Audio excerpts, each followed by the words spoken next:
ദൈവം അതിഭീതിതനായ ഒരാളാണോ? അനുകമ്പാർദ്രമായ ഹൃദയമാണോ? മതസങ്കല്പങ്ങളും വിശ്വാസധാരകളും വിവിധങ്ങളായ കാഴ്ചപ്പാടുകൾ ദൈവത്തെ സംബന്ധിച്ച് അവതരിപ്പിക്കുന്നുണ്ട്. വാസ്തവത്തിൽ ദൈവം സ്നേഹമാണ്, അനന്തകാരുണ്യമാണ്. തെറ്റിനോട് ഒരു വിധത്തിലും അവിടത്തേക്ക് ചേർന്ന് നിൽക്കാനാവില്ല. പരമനന്മയാണ് അവിടുന്ന്. അതേസമയം തന്നെ തെറ്റിൽ വീണുപോകുന്ന മനുഷ്യനോട് അനുകമ്പയുള്ളവനാണ് ദൈവം എന്നും. പഴയ നിയമ പശ്ചാത്തലത്തിൽ പലപ്പോഴും ഭീതിതനായിട്ടാണ് ദൈവം അവതരിപ്പിക്കപ്പെടുന്നത്. എന്നാൽ ദൈവത്തിന് അനുകമ്പാർദ്രമായ ഹൃദയം പഴയ നിയമത്തിൽ നമുക്ക് കാണാം. തിന്മ ദൈവത്തോട് ചേർന്ന് നിൽക്കുന്ന ഒന്നല്ല. തിന്മയെ വെറുക്കുന്ന ദൈവം തിന്മയ്ക്ക് അടിപ്പെട്ടു പോകുന്ന, വീണുപോകുന്ന മനുഷ്യനോട് അനുകമ്പയോടെയാണ് വർത്തിക്കുന്നത് എന്ന കാര്യം നമ്മൾ പലപ്പോഴും മറന്നുപോകും. പരമനന്മയോട് ചേർന്ന് നിൽക്കാൻ കഴിയാതെ പോകുമ്പോഴൊക്കെ ദൈവത്തെ നാം ഭയക്കുന്നു. ഭീതിതനായ ദൈവത്തെയാണ് നാം ഓർക്കുന്നത്. അവിടുന്ന് ശിക്ഷിക്കും, അവിടുന്ന് നമ്മെ നശിപ്പിക്കും, നമ്മുടെ ജീവിതത്തെ തച്ചുടയ്ക്കും എന്ന് നമ്മൾ തെറ്റിദ്ധരിക്കും. വാസ്തവത്തിൽ ഏതവസ്ഥയിലും ഏത് സന്ദർഭത്തിലും കൂടെയുള്ളവനാണ് ദൈവം. അനന്ത സ്നേഹമാണ് ദൈവം. ദൈവത്തിൻ്റെ ആ അനന്തമായ സ്നേഹം പരിപൂർണതയിൽ വെളിപ്പെട്ടത് യേശുക്രിസ്തുവിലാണ്. എന്നാൽ പഴയ നിയമത്തിലും ദൈവം കാരുണ്യവാനും അത്യുദാരനും സ്നേഹത്തിൽ സമ്പൂർണ്ണനും. അതിനെക്കുറിച്ചാണ് നമ്മളിന്ന് ആലോചിക്കുന്നത്.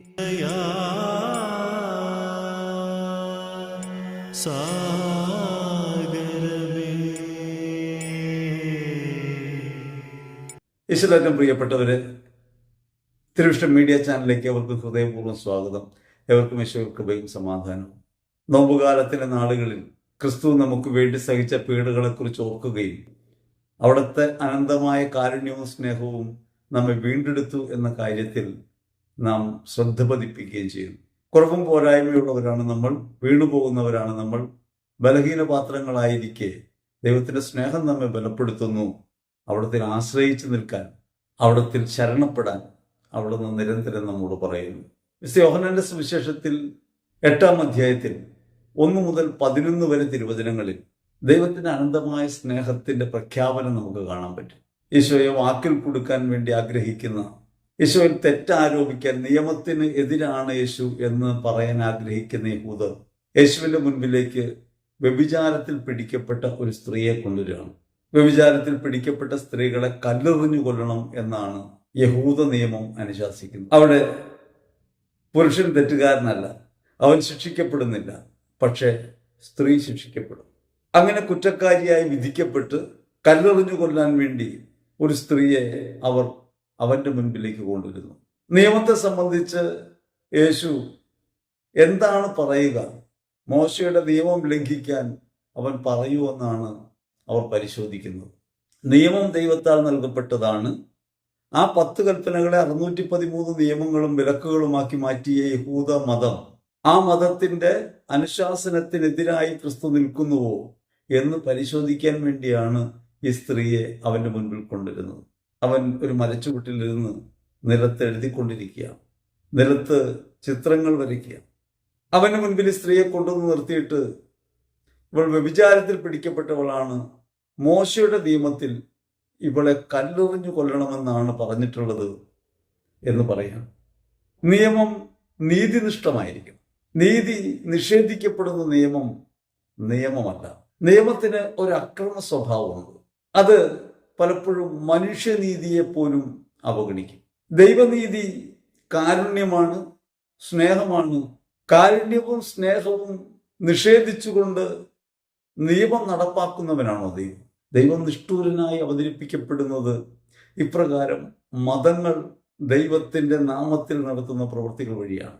അതിഭീതിതനായ ദൈവം, ക്രൂരനായ ദൈവം, കൊല്ലരുത് എന്ന് പറഞ്ഞ ദൈവം തന്നെ വ്യഭിചാരത്തിൽ പിടിക്കപ്പെട്ടവളെ കല്ലെറിഞ്ഞു കൊല്ലാൻ പറയുന്നു. മാനുഷികത ദൈവിക നിയമങ്ങളെ മൂടുമ്പോഴുണ്ടാകുന്ന അനീതിയുടെ പ്രവൃത്തിയാണത്.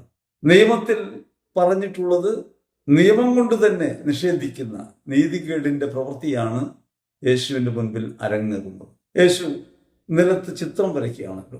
പലവട്ടം അവർ ആവർത്തിച്ച് ചോദിച്ചിട്ടും അവൻ ഒന്നും പറയുന്നില്ല. അങ്ങനെ പറയാതെ നിലത്ത് അവൻ വരച്ചുകൊണ്ടിരുന്നു. അവർ ഈ വരയ്ക്കുന്നതൊക്കെ കാണുന്നുണ്ട്. ഒരു അംശപടിയും ഒരു മോതിരവും ഒക്കെയാണ് യേശു വരയ്ക്കുന്നത്. അങ്ങനെ വരച്ചുകൊണ്ടിരുന്ന യേശു പറയാണ്, നിങ്ങളിൽ പാപം ചെയ്യാത്തവൻ കല്ലെറിയട്ടെ. യേശു നിലത്ത് വരച്ചുകൊണ്ടിരുന്നത് ഒരു മോതിരത്തിന്റെയും അംശവടിയുടെയും ചിത്രമാണ്. അതൊരു പഴയ കഥയാണ്. ഉൽപ്പത്തി പുസ്തകത്തിൽ 38-ാം അധ്യായത്തിലെ കഥ നമുക്ക് കാണാം. യൂദാ തൻ്റെ മൂത്ത മകനായ ഏറിന് ഒരു ഭാര്യയെ കണ്ടെത്തുന്നു. താമാർ എന്നാണ് അവളുടെ പേര്. ഏർ മരിക്കുന്നു, താമാർ വിധവയാവുന്നു. ഇളയ പുത്രന് അവളെ വിവാഹം ചെയ്തു കൊടുക്കേണ്ടതാണ്. പക്ഷെ അവന് പ്രായമാകട്ടെ എന്ന് പറഞ്ഞ് അവളെ ഒഴിവാക്കാൻ ശ്രമിക്കുകയാണ് യൂദാ. അതിനൊക്കെ ശേഷം യൂദായുടെ ഭാര്യ മരിക്കുന്നു. യൂദ ആടുകളുടെ രോമം കത്തിരിക്കുന്നതിന് വേണ്ടി യാത്രയ്ക്ക് പോകുന്നു. ഈ വിവരമറിഞ്ഞ് താമാർ യൂദ പോകുന്ന വഴിയിൽ ഒരു മൂടുപടമൊക്കെ ധരിച്ച് വഴിയിരിക്കുകയാണ്. വേശ്യാവൃത്തിക്ക് വേണ്ടി അന്ന് സ്ത്രീകൾ അപ്രകാരം ഇരിക്കുമായിരുന്നു. അവളെ കണ്ട് അവളുടെ അടുത്ത് ചെന്ന് അവളുമായി ശയ്യ പങ്കിടുന്നതിന് യൂദ തീരുമാനിക്കുന്നു. അവൾ അതിന് വിഘാതമൊന്നും പറയുന്നില്ല. അവൾക്ക് കൊടുക്കാമെന്ന് പറഞ്ഞ് പ്രതിഫലം കൊടുക്കാൻ വേണ്ടി യൂദായുടെ കയ്യിലില്ല. പിന്നീട് കൊടുത്തയക്കാം, കടം പറയാം. അപ്പോൾ അവൾ യൂദായുടെ കയ്യിലെ വടിയും മോതിരവും പണയവസ്തുവായിട്ട് ചോദിച്ചു. അതിനുശേഷം യൂദ വാക്കുപാലിക്കുന്നവനാണ്. ആടിനെ കൊടുത്തയക്കാൻ ശ്രമിച്ചു, പക്ഷെ അവളെ എങ്ങും കണ്ടെത്താൻ കഴിഞ്ഞില്ല. പിന്നീട് അവൾ ഗർഭിണിയായി. അങ്ങനെ ന്യായവിചാരണത്തിനായി അവൾ പൊതുയോഗ സമക്ഷം എത്തുമ്പോഴാണ് തൻ്റെ ഗർഭത്തിന് ഉത്തരവാദിയായ മനുഷ്യനെ ഈ അടയാളങ്ങൾ കാട്ടി വെളിച്ചത്ത് കൊണ്ടിരുന്നത്. അത് യൂദയാണ്.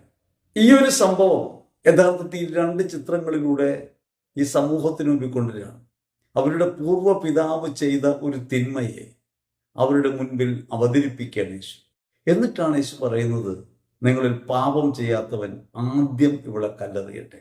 മുതിർന്നവർ മുതൽ ഓരോരുത്തരായി കല്ലുകൾ ഉപേക്ഷിച്ചു പോയി. തെറ്റ് ചെയ്യുന്ന മനുഷ്യനെ നീതിപൂർവകമായി വിധിക്കണമെങ്കിൽ, കാരുണ്യത്തോടെ വിധിക്കണമെങ്കിൽ അവനെ ഇല്ലായ്മ ചെയ്യുകയല്ല വേണ്ടതെന്ന്, അവന്റെ ഹൃദയത്തെ സ്പർശിക്കുകയാണ് വേണ്ടതെന്ന് ദൈവം വെളിപ്പെടുത്താം. എല്ലാവരും പോയി കഴിയുമ്പോൾ ഈ സ്ത്രീയോട് യേശു ചോദിക്കുന്നുണ്ട്, അവരാരും നിന്നെ വിധിച്ചില്ലേ? ഞാനും നിന്നെ വിധിക്കുന്നില്ല. മേലിൽ പാപം ചെയ്യരുത്. ഒരുപക്ഷെ 1000 കല്ലുകൾ ശരീരത്തിൽ പതിക്കുന്നതിനേക്കാൾ ആത്മാവിൽ തൊടുന്ന ഒരു ദൈവിക സ്പർശനം അവളുടെ തെറ്റിൽ നിന്നും മോചിപ്പിക്കുന്നു. തെറ്റ് ചെയ്യുന്ന മനുഷ്യനെ ഇല്ലായ്മ ചെയ്തുകൊണ്ട് തെറ്റിനെ ഇല്ലായ്മ ചെയ്യാനാവില്ല. തെറ്റ് ചെയ്യുന്ന മനുഷ്യന്റെ ഹൃദയത്തെ തൊട്ടുകൊണ്ട് അവനിലെ തെറ്റിനെ ഇല്ലായ്മ ചെയ്യാൻ കഴിയും എന്ന പാഠമാണ് ക്രിസ്തു വെളിപ്പെടുത്തുന്നത്. മനുഷ്യത്വത്തിന് എല്ലായിടത്തും പരിമിതികളും കുറവുകളും ഉണ്ട്. ആ കുറവുകളും പരിമിതികളും നമ്മൾ തിരിച്ചറിയണം. അങ്ങനെ തിരിച്ചറിഞ്ഞ് വീണുപോയവനോട് പക്ഷം ചേർന്ന് നിൽക്കാൻ കഴിയുമ്പോഴാണ് ദൈവിക ഭാവം ഉണ്ടാകുക. വീണുപോയവനെ ചവിട്ടി മതിക്കുന്ന, തെറ്റിലകപ്പെട്ടവനെ ശിക്ഷ കൊണ്ട് ഇല്ലായ്മ ചെയ്യുന്ന, അങ്ങനെ തെറ്റിനെ ഇല്ലായ്മ ചെയ്യാമെന്ന് കരുതുന്നത് പ്രാകൃതത്വമാണ് എന്ന് ക്രിസ്തു പഠിപ്പിക്കുകയാണ്. ദൈവം വീണ്ടെടുക്കുന്നവനാണ്, നശിപ്പിക്കുന്നവനല്ല. മനുഷ്യൻ പാപം ചെയ്തു. പാപം ചെയ്ത മനുഷ്യനെ കൈവിടുകയല്ല, പാപത്തിന്റെ കയത്തിൽ നിന്ന് അവനെ കരം പിടിച്ചുയർത്തുകയാണ് ദൈവിക ദൗത്യമെന്നും ദൈവിക ഭാവമെന്നും നമ്മെ പഠിപ്പിക്കുകയാണ്. നമ്മൾ നമ്മളെക്കുറിച്ച് ആലോചിക്കേണ്ടതാണ്. നമ്മുടെ മുൻപിൽ തെറ്റ് ചെയ്യുന്ന ഒരാളോട് നമ്മുടെ മനോഭാവം എന്താണ്? സാമൂഹ്യ മാധ്യമങ്ങൾ വളരെ വിപുലമായ ശക്തി പ്രകടിപ്പിക്കുന്ന ഒരു കാലത്ത് ഒരു തെറ്റ് ചെയ്തു പോയ ആൾ സാമൂഹ്യ മാധ്യമങ്ങളുടെ മുൻപിൽ അവതരിപ്പിക്കപ്പെടുമ്പോൾ അവനെ കൊന്നുകളയണം, അവളെ കൊന്നുകളയണം, നശിപ്പിക്കണം എന്നാണ് പൊതുവിൽ ഉയരുന്ന ആക്രോശം. ഈ സംഭവത്തിന്റെ യാഥാർത്ഥ്യം എന്ന് പറഞ്ഞിട്ടല്ല, അതിനകത്ത് പ്രവർത്തിച്ച കാര്യങ്ങളെക്കുറിച്ചൊന്നും ബോധ്യം ഉണ്ടായിട്ടല്ല. പക്ഷെ ഒരു തെറ്റിനെ നശിപ്പിക്കാൻ, ഒരു കൊലപാതകത്തെ ഇല്ലായ്മ ചെയ്യാൻ മറ്റൊരു കൊലപാതകം കൊണ്ട് സാധ്യമാകും. ഒരു അനീതി ഇല്ലായ്മ ചെയ്യാൻ അനീതിയായി പ്രവർത്തിക്കണമെന്ന് അറിയാതെ മനുഷ്യത്വം ഇപ്പോഴും പറഞ്ഞുകൊണ്ടിരിക്കുകയാണ്. ആധുനിക കാലം പുരോഗമനത്തിന്റെ ഉച്ചകോടിയിലെത്തി നിൽക്കുന്ന ഒരു കാലം. മനുഷ്യഹൃദയം ഇപ്പോഴും തിന്മയെ തിന്മ കൊണ്ട് നേരിടാമെന്ന പഴയ പല്ലവി ആവർത്തിക്കുന്നു. ക്രിസ്തു നമ്മെ ഓർമ്മപ്പെടുത്തുകയാണ്, തിന്മയെ തിന്മ കൊണ്ടല്ല, കാരുണ്യം കൊണ്ട്, സ്നേഹം കൊണ്ട് വീണ്ടെടുക്കാനാവും. ദൈവത്തിന്റെ ഈ സ്വഭാവം യേശുക്രിസ്തുവിലാണ് സമ്പൂർണ്ണമായിട്ട് വെളിപ്പെടുന്നത്. ആ സമ്പൂർണ്ണമായി വെളിപ്പെട്ട സ്വഭാവം തന്നെയായിരുന്നു ദൈവത്തിനെന്നും. പലപ്പോഴും ആളുകൾ കരുതുന്ന പഴയ നിയമത്തിലെ ദൈവം ഭയങ്കര ക്രൂരനായിരുന്നു, യേശുക്രിസ്തു ആയപ്പോഴാണ് ക്രൂരതയൊക്കെ മാറിയത് എന്നാണ്. ദൈവം എപ്പോഴും ഒരുപോലെയാണ്. ദൈവത്തിന് മാറ്റമൊന്നും സംഭവിച്ചിട്ടില്ല. മാറ്റമില്ലാത്ത ഒന്നേ ഉള്ളൂ, അത് ദൈവമാണ്. അവിടത്തേക്കൊരു മാറ്റവും സംഭവിച്ചിട്ടില്ല. അവിടെ നിന്ന് ആദ്യം മുതലേ അനുകമ്പാർദ്രമായ ഹൃദയമുള്ളയാളാണ്. മനുഷ്യൻ ദൈവത്തിന് വാക്ക് നിരസിച്ച് ഭക്ഷിക്കരുത് എന്ന് പറഞ്ഞ പഴം ഭക്ഷിച്ച സമയത്ത് അവൻ നഗ്നനാണെന്ന് തിരിച്ചറിഞ്ഞ് ദൈവത്തിൽ നിന്ന് അവൻ അകലുമ്പോഴും ദൈവം അവനെ കൈവിടുന്നില്ല. അത്തീലുകൾ കൂട്ടിത്തുന്നി വസ്ത്രം ധരിപ്പിക്കുകയും സ്ത്രീയുടെ പുത്രൻ ഈ പാപത്തിന്റെ വീഴ്ചയിൽ നിന്ന് നിന്നെ മോചിപ്പിക്കും എന്ന് വാഗ്ദാനം ചെയ്യുകയാണ് ചെയ്യുന്നത്. ദൈവാവിഷ്കാര പദ്ധതിയിൽ ഉടനീളം ദൈവം വെളിപ്പെടുത്തുന്ന ഒരു കാര്യം, ദൈവം അനുകമ്പയാണ്, സ്നേഹമാണ്. അവിടെ നിന്ന് തള്ളിക്കളയുകയില്ല. നമ്മുടെ കുറവുകളെ ആഴിയുടെ അഗാധങ്ങളിലേക്ക് തള്ളിക്കളയുകയും നമ്മെ വീണ്ടെടുക്കുകയും ചെയ്യുന്നവനാണ്. മനുഷ്യൻ നന്നായപ്പോഴല്ല യേശുക്രിസ്തു ഭൂമിയിലേക്ക് വന്നത്, മനുഷ്യൻ പാപിയായിരിക്കെ തന്നെയാണ്. ഉൽപ്പത്തി പുസ്തകത്തിൽ 4-ാം അധ്യായത്തിൽ ദൈവത്തിന് ഏറ്റവും പ്രിയങ്കരനായ ആബേലിനെ കൊന്ന കായനുള്ള ദൈവത്തിന്റെ മനോഭാവം ആലോചിച്ചാൽ മതി. 4-ാം അധ്യായത്തിൽ 8 മുതലുള്ള തിരുവചനങ്ങൾ നമുക്കത് കാണാം. ആബേലിനെ വയലിൽ വെച്ച് കൊന്നുകളഞ്ഞ കായൻ, കൊലപാതകിയായ കായൻ, ആ കൊലപാതകത്തിൽ ആത്മാർത്ഥമായ അനുതാപം പോലും ഇല്ലാതിരിക്കെ ഭയം മാത്രമാണ്. എന്നെ എല്ലാവരും ഇനി ശിക്ഷിക്കും എന്നാണ് പറയുക. അങ്ങനെ കൈവിടുന്നു എന്നാണ് പറയുക. താൻ തെറ്റ് ചെയ്തു എന്ന് ബോധ്യമുണ്ട്, പക്ഷേ ആ തെറ്റ് ഏറ്റുപറയാൻ, ദൈവമേ എന്നോട് കരുണയായിരിക്കണമേ എന്ന് പറയാൻ കഴിയുന്നില്ല. സഹോദരനെ വധിച്ചത്, സഹോദരനെ കൊല ചെയ്തത് സ്നേഹത്തിന്റെ ലംഘനമാണ് എന്ന് കായൻ തിരിച്ചറിയുന്നില്ല. തന്നിൽ ഉരുണ്ടുകൂടിയ അസൂയയുടെ പാരമ്യത്തിലാണ് ഈ കൊലപാതകം എന്നറിയുന്നില്ല. പക്ഷേ അവൻ ഭയക്കുന്നു. ദൈവം അവനോട് പറയാണ്, നിന്നോട് പ്രതികാരം ചെയ്യുന്നവരോട് 7 ഇരട്ടി പ്രതികാരം ചെയ്യുന്നവനാണ് ഞാൻ. ദൈവം ഒരു അടയാളം അവന് മേൽ പതിക്കുകയാണ്. അങ്ങനെ അവൻ ഭൗതികമായി നേരിടുന്ന ഒരു പ്രത്യാക്രമണത്തെ ദൈവം തടുക്കുന്നു. തെറ്റ് ചെയ്ത കായേനും ഒരു സംരക്ഷണം ദൈവം കൊടുക്കുന്നു. അവൻ ചെയ്തത് തെറ്റാണ്, അത് ശിക്ഷാർഹമായ കാര്യമാണ്, അനീതിയാണ്. അതിനൊരു ശിക്ഷ അവനെ കാത്തിരിപ്പുണ്ട്, അത് മരണശേഷമാണ്. പക്ഷേ അവൻ്റെ ജീവിതത്തിൽ ദൈവം അവന് കരുതലായി കൂടെയുണ്ട്.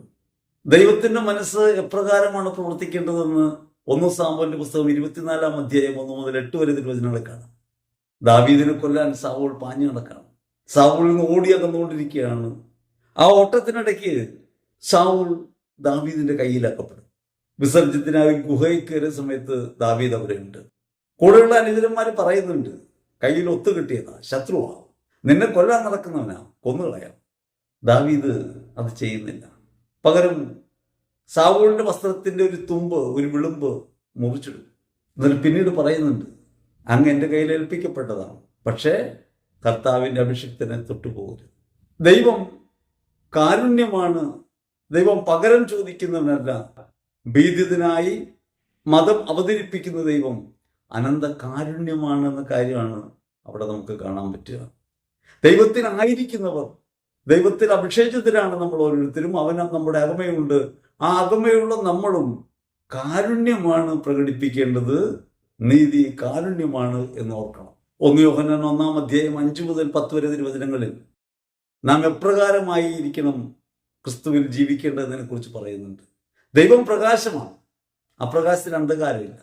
ആ പ്രകാശത്തിലാണെന്ന് പറയുകയും അന്ധകാരത്തിന്റെ പ്രവൃത്തികൾ നമ്മൾ കാട്ടുകയും ചെയ്തിട്ടുണ്ട്. പലപ്പോഴും ദൈവത്തിലാണെന്ന് പറയുന്നു, ദൈവം അനന്ത സ്നേഹവും ക്ഷമയും കാരുണ്യവുമാണെന്ന് പറയുന്നു. പക്ഷേ ആ ദൈവത്തിലാണ് എന്ന് പറയുന്നത് നമ്മുടെ ഭാഗത്ത് നിന്ന് കാരുണ്യം ഉണ്ടാകുന്നില്ല, ക്ഷമ ഉണ്ടാകുന്നില്ല. നമുക്ക് മറ്റുള്ളവരോട് സ്നേഹപൂർവ്വം വർത്തിക്കാൻ കഴിയുന്നില്ല. പ്രകാശത്തിലാണെന്ന് പറയുകയും അന്ധകാരത്തിന്റെ സ്വഭാവം നമ്മൾ പ്രകടിപ്പിക്കുകയും ചെയ്യും. പാപം ചെയ്യുന്ന മനുഷ്യനോട് അനുകമ്പാർദ്രമായ ഹൃദയമാണ് ക്രിസ്തുവിനുള്ളത്. വീണു പോകുന്നവനെ തുണയ്ക്കുന്നവനാണ് ക്രിസ്തു. വീണു പോകുന്നവനെ നേടിയെടുക്കാൻ സ്വന്തം ജീവരക്തം ഈ മണ്ണിൽ ഒഴുക്കിയ ക്രിസ്തുവിനെ ജീവിതം കൊണ്ട് അടയാളപ്പെടുത്താൻ കഴിയാതെ പോകുന്നുണ്ട് പലപ്പോഴും. അതുകൊണ്ട് അവനെ ക്രൂശിക്കുക എന്ന് ഇപ്പോഴും നമ്മൾ പറഞ്ഞുകൊണ്ടിരിക്കുന്നുണ്ട്. നമുക്കിഷ്ടമില്ലാത്ത പ്രവൃത്തി ചെയ്യുന്നവരോ അല്ലെങ്കിൽ നമ്മുടെ ചിന്തയ്ക്കനുസരിച്ച് ആകാത്തവരോ നമുക്ക് അനീതി എന്ന കാര്യങ്ങളിൽ വ്യാപൃതരാകുന്നവരോ നശിപ്പിക്കപ്പെടണം എന്ന ചിന്ത നമുക്കുണ്ടാകുന്നുണ്ടെങ്കിൽ അതിനർത്ഥം നാം അന്ധകാരത്തിന്റെ പ്രവൃത്തിയാണ് പറയുന്നത്, നീതിയുടെ പ്രവൃത്തിയല്ല. ക്രിസ്തുവിൽ സമ്പൂർണമായി വെളിപ്പെട്ട നീതി ദൈവം എന്നും അത്യുദാരനാണെന്നും സ്നേഹവാനാണെന്നും കാരുണ്യവാനാണെന്നും നമ്മെ ബോധ്യപ്പെടുത്തണം. യേശുക്രിസ്തു ഈ ഭൂമിയിൽ അവതരിക്കുന്നതിന് മുൻപ് ദൈവത്തിൻ്റെ സ്നേഹം ശരീരത്തിൽ പരിഭാഷപ്പെടുത്തുന്നതിന് മുൻപ് തന്നെ ദൈവം ദീർഘക്ഷമയാണ്. ദൈവത്തിൻ്റെ ആ ക്ഷമ ക്രിസ്തുവിലൂടെ സമ്പൂർണ്ണമായി വെളിവാക്കപ്പെട്ടു. ആ ക്ഷമയുടെ ഭാഗമായി പാപക്ഷമ സ്വീകരിച്ചവരും ക്രിസ്തുവിൻ്റെ സ്നേഹത്തിൽ പങ്കുകാരാകുവാൻ വിളിക്കപ്പെട്ടവരുമാണ് നമ്മൾ. ആ നമ്മുടെ മനോഭാവം ഇപ്രകാരമാണ് എന്ന് പ്രത്യേകമായി നോമ്പുകാലത്ത് നമ്മൾ ആലോചിക്കണം. മറ്റുള്ളവരെ ഇല്ലായ്മ ചെയ്തുകൊണ്ട്, അനീതിയെ ഇല്ലായ്മ ചെയ്യാൻ, അനീതി പ്രവർത്തിക്കുന്നവരെ തന്നെ ഇല്ലായ്മ ചെയ്യുന്നതാണോ? അനന്ത കാരുണ്യം വെളിപ്പെടേണ്ട, സ്നേഹത്തിന്റെ പ്രവൃത്തി വെളിപ്പെടേണ്ട ക്രൈസ്തവ മനോഭാവം സങ്കുചിതമായ അന്ധകാരത്തിന്റെ ഭാവമാണോ ലോകത്ത് അവതരിപ്പിക്കുന്നത് എന്നതിനെ കുറിച്ച് നമ്മൾ ആലോചിക്കണം. 1 യോഹന്നാൻ 1:7 പറയും, അവിടുത്തെ പുത്രനായ യേശുക്രിസ്തുവിന്റെ രക്തം എല്ലാ പാപക്കറകളിൽ നമ്മെ ശുദ്ധീകരിക്കുന്നു. അപ്രകാരം നമ്മൾ ശുദ്ധീകരിക്കപ്പെടുന്നുണ്ടെങ്കിൽ അഖില ലോകത്തും സകല മനുഷ്യരെയും ശുദ്ധീകരിക്കാനാണ് അവിടുന്ന് രക്തം ചിന്തിയത് എന്ന് പരമാർത്ഥം തിരിച്ചറിയാവുന്ന നമ്മൾ എങ്ങനെയാണ് തെറ്റ് ചെയ്യുന്നവർ ശിക്ഷിക്കപ്പെടണം, തകർക്കപ്പെടണം, ഇല്ലായ്മ ചെയ്യപ്പെടണം എന്ന മനോഭാവത്തിലേക്ക് എത്തുക? എന്നെയും നിങ്ങളെയും വിശുദ്ധീകരിച്ച അതേ ദൈവം സകല മനുഷ്യരെയും വിശുദ്ധീകരിച്ചിട്ടുണ്ട്. അവരത് അറിയുന്നില്ല. അവരുടെ അജ്ഞതയെക്കുറിച്ച് അനുകമ്പാർദ്രമായ ഹൃദയമാണ് നമുക്ക് വേണ്ടത്. ഇവർക്കറിവില്ല, ഇവർ എന്നോട് ചെയ്യുന്നത് പൊറുക്കണം, ഇവർക്ക് അറിവില്ല. അത് തന്നെ സ്തേഫാനോസിലൂടെ, അത് തന്നെ വിശുദ്ധാത്മാക്കളിലൂടെ, രക്തസാക്ഷികളിലൂടെ എല്ലാം ലോകത്ത് അവതരിപ്പിക്കപ്പെട്ടു. അതിൻ്റെ പിന്നറ്റത്ത് നിൽക്കുന്ന നമ്മൾ ക്രിസ്തുവിൻ്റെ സ്നേഹം വെളിപ്പെടുത്തുന്നതിൽ വീണു പോകുന്നുണ്ടോ എന്ന് ആലോചിക്കണം. അതുകൊണ്ട് നാം ഏതവസ്ഥയിലാണ് എന്നതിനെക്കുറിച്ച് നമുക്ക് ബോധ്യമുണ്ടാകണം. നമ്മുടെ കുറവുകളെക്കുറിച്ച്, പാപത്തെക്കുറിച്ച് അനുതാപമുള്ള ഹൃദയം നമുക്കുണ്ടാകണം. അതേസമയം തന്നെ നമ്മോട് കാരുണ്യപൂർവ്വം വർത്തിക്കുന്ന ക്രിസ്തുവിനെ ഹൃദയത്തിൽ തിരിച്ചറിഞ്ഞുകൊണ്ട് അവരത്തിലും അവന്റെ കുറവുകളും പോരായ്മകളും ക്ഷമിക്കുന്ന കാരുണ്യവാനായ ദൈവത്തെ നമുക്ക് തിരിച്ചറിയാൻ പറ്റണം.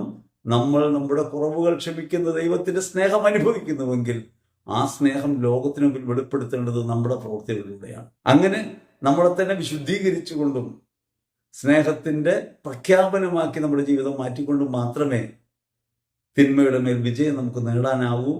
അതുകൊണ്ട് നിയമത്തെക്കാൾ ഉപരിയാണ് നീതി എന്നറിയണം. യഥാർത്ഥ നീതി, യഥാർത്ഥ നിയമമാണ്, അത് സ്നേഹമാണ്. ക്രിസ്തു പ്രഖ്യാപിച്ച സ്നേഹത്തിന്റെ നിയമം എല്ലാ നിയമങ്ങളുടെയും പൂർത്തീകരണമായി നമ്മുടെ മുമ്പിലുണ്ട്.